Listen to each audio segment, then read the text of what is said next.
So, we've got this quadratic equation cheat. To find the solutions, we can use the quadratic formula, which is like a magical formula that helps us solve quadratic equations. First, we plug the coefficients, errors, a out cars, 1 r's, r's, b or 4's, 5e, and r 4c or 4 6c into the formula.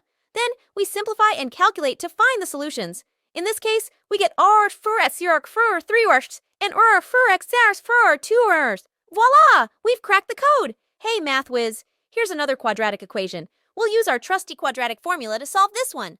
First, we plug the coefficients horse t a cos 2 or var b os equals 7 I and c quasi equals 3 quids into the formula.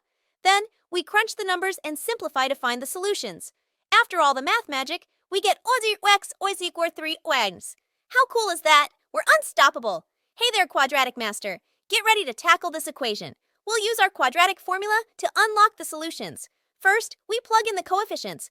K a equals 3 1, u or b equals 4 5 1, and therefore c equals 7 1.